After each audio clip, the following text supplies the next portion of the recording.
Rain pelted against the tin roof of the shack. Lightning struck one of the poorly built neighboring dwellings.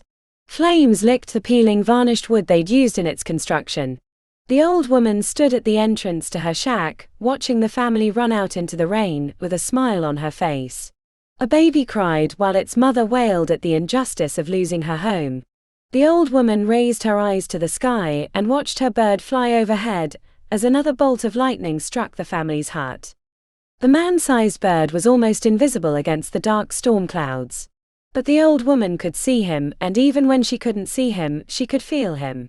When the day came when she could no longer see, she would see through his eyes. One day soon she would have to pass him over to her daughter, but that day had not yet come. The bird made one more pass over the hovel. His job was done for the night. The mother with the screaming child looked up at the dark sky, the rain washing away her tears. "Impundulu," she screamed up at the bird with a mixture of anger and fear lacing her voice. Another bolt of lightning left the bird's beak, striking the woman who still held her child. The smell of burning flesh stank up the air. That had not been part of the old woman's plan. The lightning bird had decided to kill the mother and bawling infant of its own accord. The old woman shook her head at the bird. She was displeased with him. In all the years that he'd been her familiar, he'd never disobeyed. She was losing control over him. She would have to give him to her daughter, the way her mother had given him to her, sooner than she'd thought. Once the ceremony was done and the bird was no longer hers, her spirit would join the ancestors. There was a part of her that looked forward to the change, and another part that dreaded it. She had walked this earth for too long. She was tired. The Impundulu would be in good hands with her daughter, and she knew that he would take care of Miriam, but that thought didn't make it any easier. She sighed as only tired old women can, turned away from the burning hovel and the dead mother and child. The family would be coming for retribution. It wouldn't take them long to blame her for it. Her dislike of the family was no secret. The father of the now dead child had raped and beaten Miriam a few months ago. Miriam had lost her unborn child because of it. She'd wanted him dead, any mother would, but only after he'd suffered first. She hadn't wanted the child harmed. The child was innocent. The mother, on the other hand, was no great loss, but her death had never been a part of the plan. She needed to be gone before the rest of the village decided to burn her house down with her in it. They would take the rapist's side over known witches, even though she helped deliver most of the babies in the village and healed them when necessary. They would turn on her as fast as the lightning strike had hit that stupid woman. With one last look around her home and her belongings, she shifted into a hyena. The transformation was slower than it had been in her youth and was made worse by her arthritic hips. The pain was sharper than she remembered. The transformation always left her exhausted, but she still moved faster as a hyena than an old woman. As she jumped through the back window with her clothes in her mouth, she could hear them banging down the door. The scent of gasoline drifted on the air. "Inyanga," the crowd gathering outside her hut shouted. "Witch," they shouted again. "Come out or we'll burn your home down around you." "Hey Inyanga. Come out." The smell of gasoline grew stronger as they doused her hovel with it. The shack hadn't been much, but it had been her home for many years. She felt the heat as the flames danced on the wood and mud. The flames buckled the metal and shattered the glass of the windows. Using the walls of the other huts as cover, she slowly made her way to the edge of the village. The people she'd looked after for most of her life were too busy dancing around the burning remains of what had been her house to notice the hyena limp into the tree line. She couldn't help the laugh that escaped from her jaws. She only hoped the mob hadn't heard her above the roar of the fire and their angry shouts. She had a long night ahead of her, especially at the speed she moved. She would have to keep going if she wanted to reach Miriam by dawn. The Impundulu flew down and landed on her back. He'd been kind enough to reduce his size to that of a normal bird. As it was, with the condition her hips were in, the slightest bit of extra weight was too much for her. He always loved riding on her back. It was something she'd never understood. If she could fly like he did, she would always be up in the sky with the wind beneath her wings and the earth far below her. She would spend most of her time flying above all the mundane issues of human life. Seeing things through his eyes and feeling what it was like up there was a sensation that had always left her wanting more out of life. The exhaustion that followed being as one with her familiar was worth it. She always felt free when she flew with him. If she'd known that this last time seeing the world through his eyes was indeed the final time, she would have enjoyed it more. The scent of the smoke from her burning home wafted through the air. Thankfully, the shouts from the villagers had faded out of her hearing. There wasn't any sound of them pursuing her. They thought she'd perished in the fire. The relief made her slow her pace. Her breath came in ragged gasps. The bird walked up and down her back like a nervous sentry, trying to get her to hurry. The bird had better senses than she did in her old age. The sound of a twig breaking echoed through the sparse trees. One of the villagers must not have fallen for her ruse. She held her breath and stood still while she listened for footsteps or any other telltale sounds of her pursuer. Another twig snapped to her left. A shadow moved at the periphery of her vision. Leaves rustled. Her heart beat a staccato rhythm in her chest. Another twig snapped. They were closer, much closer. Her Impundulu took flight. In her hyena form she couldn't see things through his eyes, but she could still understand him. He perched on a nearby branch, his head cocked to an angle as he looked around. He squawked. A young girl not much older than 12 or 13 lurked behind a shrub. It was a girl who'd shown interest in the craft and displayed some aptitude for the arts.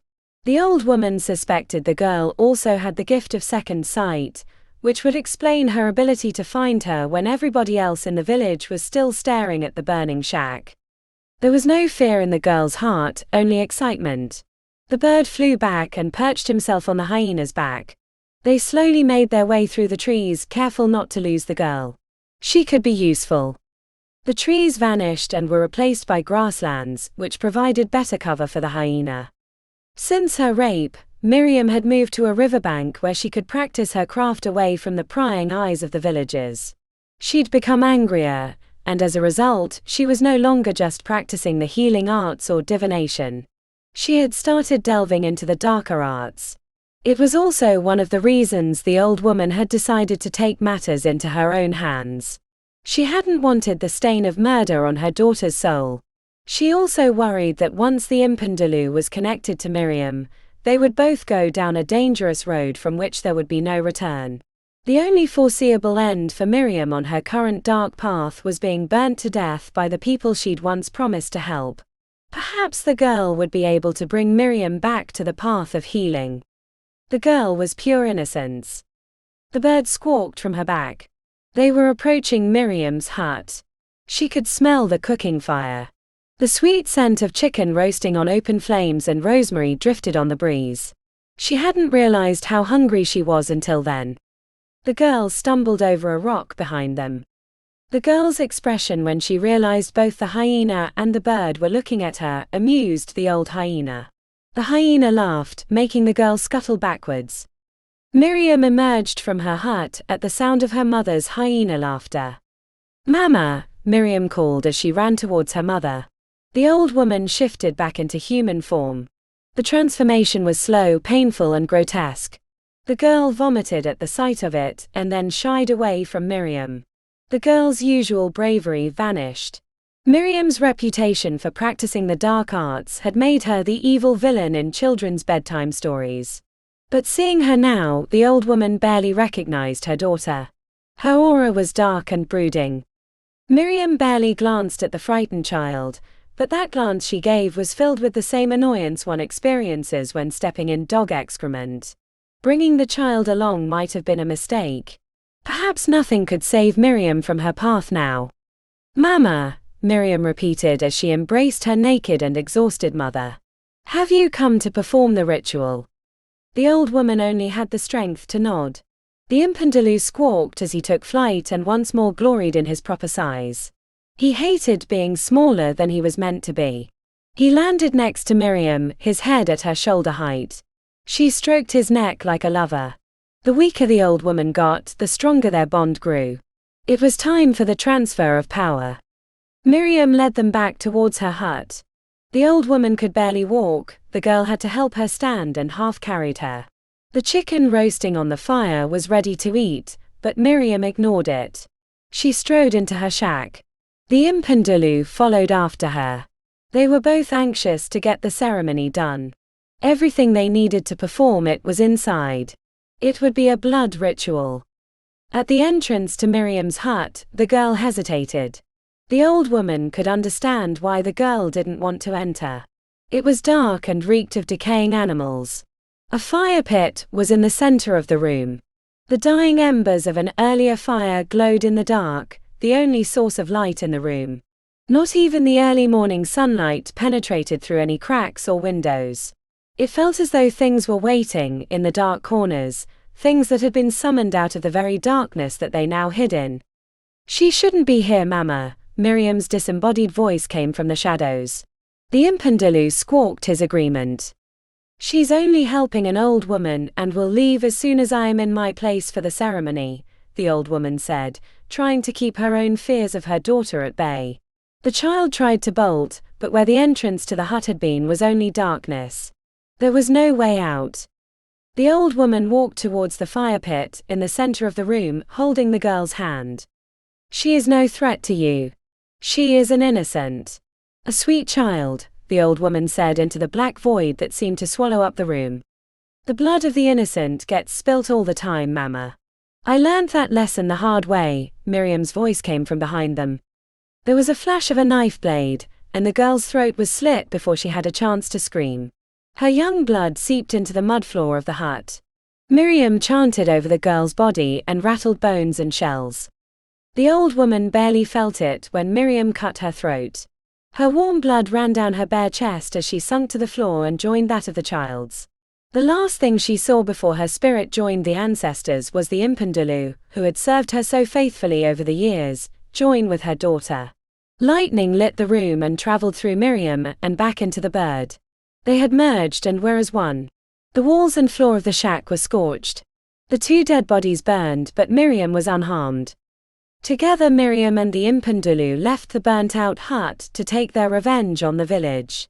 As the old woman's consciousness joined the ancestors to watch on in shame, she knew that she would spend many years watching her daughter commit heinous crimes against the surrounding villagers, and she was powerless to stop her. The Impundulu spread its wings and squawked. He was now free of the leash the old woman had held him on. Miriam set him free upon the lands to do as he wished. Lightning flashed across a clear blue sky as the bird flew off. Miriam transformed into a hyena and ran across the grasslands in search of her prey.